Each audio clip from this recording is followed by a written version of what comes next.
New this morning, the former mayor of Fort Heights is set to appear in court today on theft and official misconduct charges.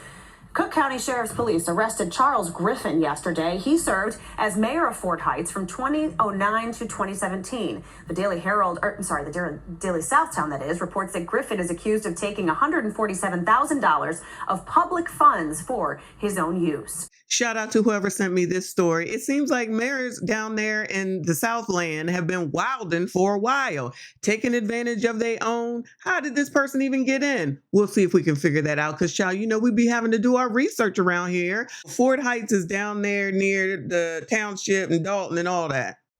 News now from that same courthouse. The ex-mayor of a tiny, financially troubled suburb accused of stealing precious funds, Charles Griffin, suspected of embezzling $150,000 from Fort Heights. CBS 2 political reporter Derek Blakely joins us live now. Derek, how was this theft discovered?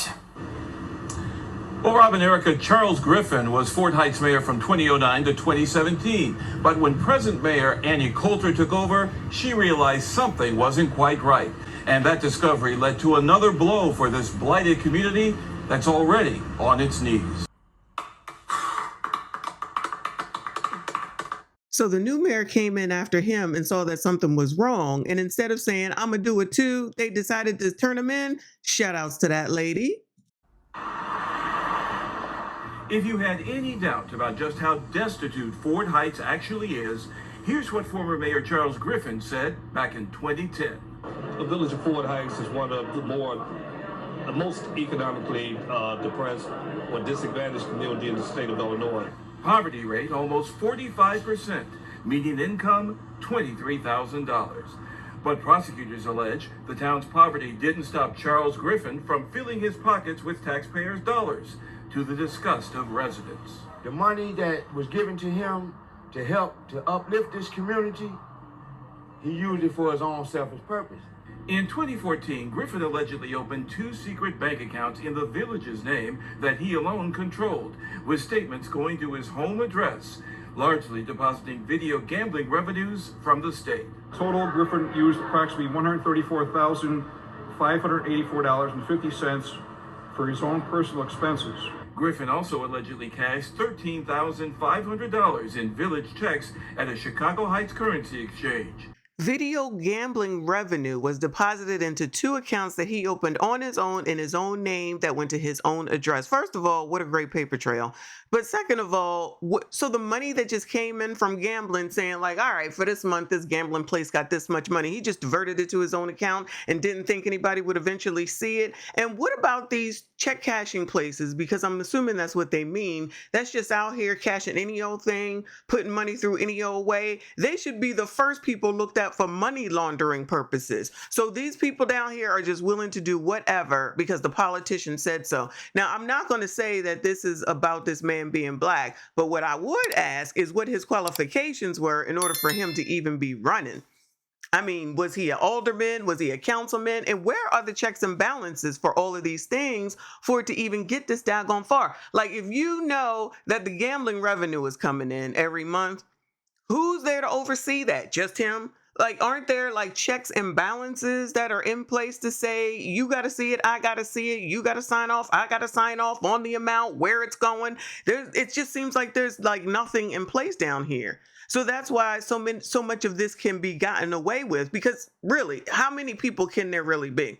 Just like with Big Tiff over here doing all this, giving the food and giving out of the food and the services and all that, that actually should be done by a social service position, not her. I know some people are trying to act like my mayor. Well, child, you special, because no place have I ever lived where a mayor does this. It's a social service program that does it. Stealing from a town so poor, it can't afford a police force. Sheriff's officers have provided protection for more than 10 years. That was puzzling to me, that it could be so easy to have separate accounts set up and have money diverted into it, and there's no sort of way that that's naturally caught. It's the kind of malfeasance with which weary residents have become all too familiar. It's too small of a community to have these many issues because people in responsibility won't take responsibility. Griffin's defense attorney, Philip Turner, claims the charges stem from a heated political race and says his client will be found not guilty. Griffin was given an I bond, placed on home electronic monitoring, and is expected to be released this evening. Thank you very much. The mayor of South Suburban Ford Heights was found guilty today on charges of felony theft and official misconduct. A judge said Charles Griffin used thousands of dollars in village money for personal purchases. It allegedly happened while he served as mayor between 2009 and 2017. Griffin lost his bid for re-election in 2017, but he ran for mayor again in 2021, and he won. We reached out to the mayor, and we were told he has no response tonight. This is absolutely fascinating to me. This is absolutely fascinating because there are so many people that are saying that there's no way that Tiffany Henyard could ever get reelected. And I'm like, I don't know why people think that. Like, there has to be a full court press plan in advance on what you're going to do to make sure that that don't happen. This man that we just heard about, read about, listened about, was freaking arrested for taking the gambling money and whatever. Now, this just happened with him being convicted like a week or two ago. But he was doing this when he was mayor back in 2017, lost his reelection bid, but was reelected as mayor in 2021. He was charged 6 years before. So that was well before 2021. So that means that even after all that, he was reelected again.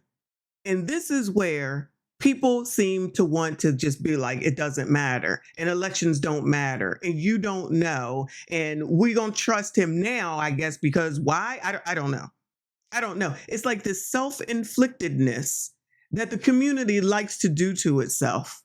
Now, I'm not saying that a white person was supposed to be in his place or whoever else, but why would you rehire the same person that already shows you he can't be trusted?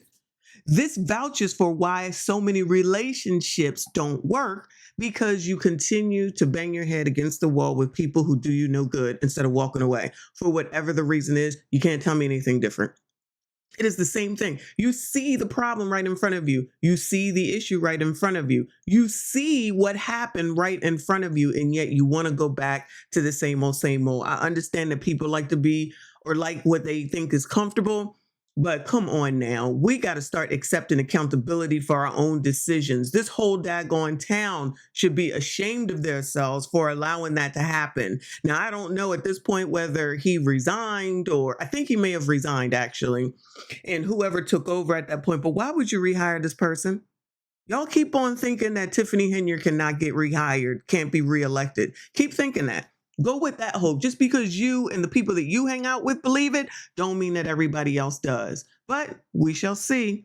Good luck to these people in Ford Heights. Y'all make sure you hit the like button, subscribe. If you are new, make sure you comment. See you on the next one. We do not care.